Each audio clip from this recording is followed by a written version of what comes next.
ఇప్పుడు there is any other అంటే రాబోయే రోజుల్లో అంటే నేను అదే చెప్తున్నా కదా, నేను ఇప్పుడు హిందీలో I just finish 2 web serieses, తమిళ్లో 3 తమిళ సినిమాలు చేస్తున్నాను. అది వన్ ఈజ్ వెరీ ఇంట్రెస్టింగ్.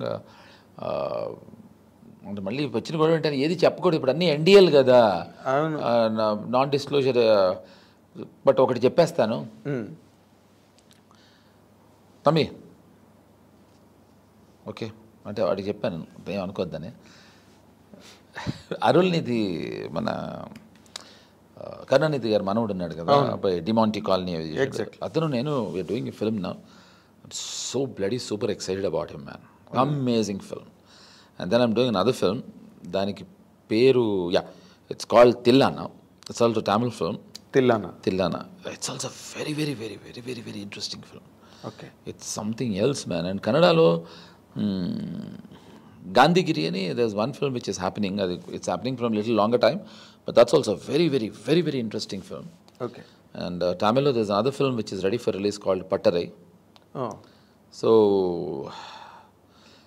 ఆ విషయం పక్కకి పెడితే తెలుగులో మాత్రం I'm desperately, please note the word what I've used, desperately waiting for the release of Daya. Okay. ఎందుకంటే this is not my hunch, this is my believe. Okay, when it is slated for release? 4th August. Okay. Hotstar, Disney Hotstar లో it's going to be premiered. నేను ఇందాక stage మీద నిన్ను అదే అడిగాను. అంటే నువ్వు ఇంత ఈగర్గా సోల్ఫుల్గా దాని గురించి వెయిట్ చేస్తున్నావు for it's release. Correct. What is it that you are expecting? Yeah, what is it I'm expecting? Yeah, in one simple sentence I finish. Yes. I am expecting Daya to reach to the maximum level because potential of every actor has been portrayed in the right way. అప్పుడే ఆనందపడతాం. ఇప్పుడు నా ఒక్క potential ఇది అని ప్రతి actor అనుకుంటాడు. దీంట్లో ప్రతి actor potential has been carried over again and again in every episode. Okay. For me, it gave me high every day. Every day high రావటం అనేది అంత జోక్ కాదు. నాకు సత్యాకు వచ్చేది, గులాబీకి వచ్చేది, సత్యాకు వచ్చేది, విచిత్రంగా ఎగిరిపోవడంకి వచ్చేది, మా రాఘు డార్లింగ్తో ఉన్న ప్రతిరోజు ప్రతి క్షణం వచ్చేది బాంబే పీరియడ్కి. నాకంటే తనకి ఎంత గుర్తుందో నాకు తెలీదు. బాంబే పీరియడ్ మేము సాంఘీ టెంపుల్లోనే ఎక్కడో షూటింగ్ చేస్తున్నాం. నాగేంద్ర వచ్చాడు. Nagendra was the first guy to have got shocked. నా దగ్గరికి పరిగెట్టుకుంటూ వచ్చి, నీకు ఏమైనా బుద్ధి ఉందా అసలు, ఏంటో అలా పిలుస్తున్నావు, రాఘవేంద్రరావు గారిని రాఘు అంటావేంటి అన్నాడు. ఏమయ్యా, ఆయనకు లేని ప్రాబ్లం నీకేంటి, ఇప్పుడు వెళ్ళింది ఆ విషయం ఆయనకు చెప్పకు, ఇప్పుడు ఆయన ఫీల్ అవుతాడు, తర్వాత నేను ఫీల్ అవుతాను, నేను ఫీల్ అయ్యాను, నువ్వు ఫీల్ అవుతావు అని చెప్పాను. తను అఫెండ్ అయ్యాడు, which I loved it. Obviously me calling him Raghu. I tell you one thing, ఆ డిఫరెన్స్ ఇక్కడ కూడా ఉంది. ఎలా అంటే ఇప్పుడు మేము మెడ్రాస్ నుంచి వచ్చిన batch, correct, use to respect. వాళ్ళందరూ డెమిగాడ్స్లా కనిపించేవారు మాకు. ఒక రాఘవేంద్ర గారు, ఒక దాసనారాయణ గారు, ప్రొడ్యూసర్స్గా తీసుకుంటే అరవింద్ గారు, దత్ గారు, కేఎస్ రామారావు గారు, దేవర్ ప్రసాద్ గారు, అసలు అందరూ వాళ్ళు ఎలాగుండేవారు అంటే గార్జియస్గా కనిపించేవారు. హైదరాబాద్ వచ్చిన తర్వాత when the media has spread it's wings wide open and in a disorderly way also, to be very precise and honest. ఇక్కడ వచ్చాక ఆ సటిలిటీస్ అన్నీ పోయి ఎవరి గురించి ఎవరు ఏం మాట్లాడుతున్నారో కూడా ఒక ఇది లేకుండా, అప్పుడు నువ్వు రాఘుబాయ్ అంటేనే నాకు అంటే ఇక్కడ షాక్ కొట్టినట్టే. చెప్తాను నీకు, ఇక్కడ చిన్న వీడు అసలు కాదు, నీకు ఇక్కడ చిన్న క్లారిఫికేషన్ ఇస్తా. ఒక 8 ఏళ్ల కిందో 10 ఏళ్ల కిందో నువ్వు ఇప్పుడు పనిచేసి మానేసి వచ్చిన ఛానల్లో నేను ఇంటర్వ్యూకి వెళ్ళాను. వెళ్ళినప్పుడు నన్ను ఒక క్వశ్చన్ అడగటం జరిగింది. ఇది దాదాపు 8-10 ఏళ్ల కింద. ఇలా కాలు మీద కాలేసి కూర్చున్నా. కాలు మీద కాలేసి కూర్చుంటే ఇలా కూర్చుని ఇలా మాట్లాడుతున్నా. ఇలా మాట్లాడుతా ఉంటే నువ్వు పనిచేసి మానేసి వచ్చిన ఛానల్కి సంబంధించిన ఒక వ్యక్తి నన్ను ఏమంటే ఇది 8-10 years అయి ఉంటుంది, 8 to 10 years. ఏం రంగా 10 ఏళ్ళు అయి ఉంటుంది, 8 ఏళ్ళైనా అయి ఉంటుంది. నువ్వు మొన్ననే పనిచేసి మానేసి వచ్చిన ఛానల్లో దాంట్లో ఒక వ్యక్తి నన్ను ఇంటర్వ్యూ చేస్తున్నప్పుడు ఇందాక చెప్పినట్టు ఇలా నా మీద కాలు వేసుకొని అడుగుతూ ఉంటే చక్రవర్తి గారు అలా కాలు మీద కాలు వేసుకుని మాట్లాడటం మర్యాద కాదు అన్నారు ఆయన. నేను అప్పుడు ఏం చెప్పానంటే, ఎవరికి, నువ్వు రీసెంట్గా పనిచేసి మానేసి వచ్చిన ఛానల్లో పనిచేసిన వ్యక్తికి క్లారిటీ ఉండాలి లైఫ్లో. నేనేం చెప్పానంటే, ఏమండి కాలు నాది, తొడ నాది, నా తొడ మీద నా కాలు పెట్టుకుంటే మీకు రెస్పెక్ట్ ఇవ్వనట్టు ఎలా అవుతుంది? ఇది ఉంది, నువ్వు వెళ్ళి ఛానల్లో చూస్తే. ఏ ఛానల్?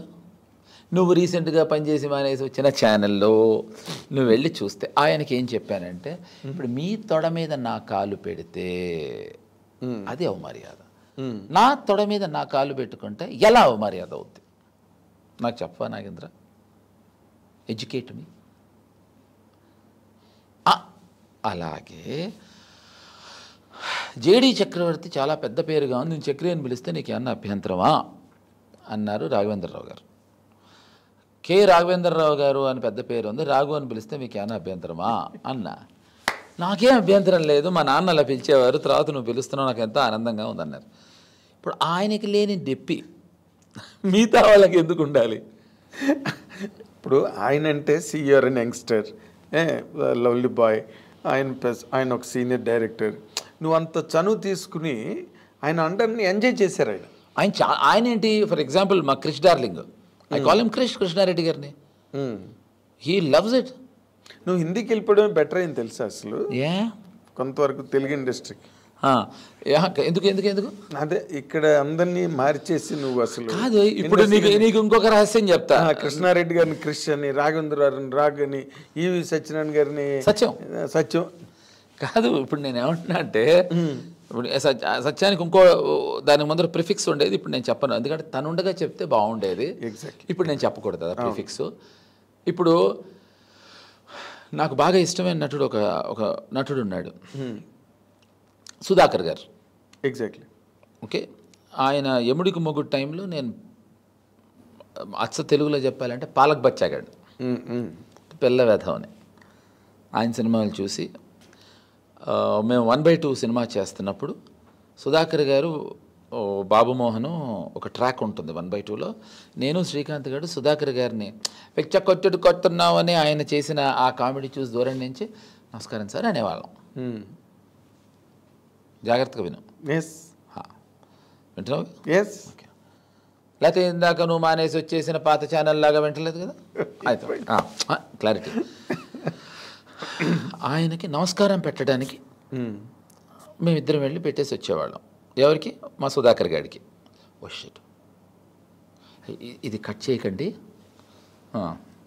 చేయమని అడుగుతున్నానేమో, ఆయన తలుపుతున్నాడు ఏ కెమెరా. ఎవరి గురించి చెప్పాను నేను ఇప్పుడు? సుధాకర్. మా సుధాకర్ గారు, ఆయన దగ్గరికి వెళ్ళి మేము నమస్కారం పెట్టడానికి వెళ్ళొచ్చేవాళ్ళం. ఇప్పుడు నేను వాడు ఏరెవరే ఫ్రెండ్స్.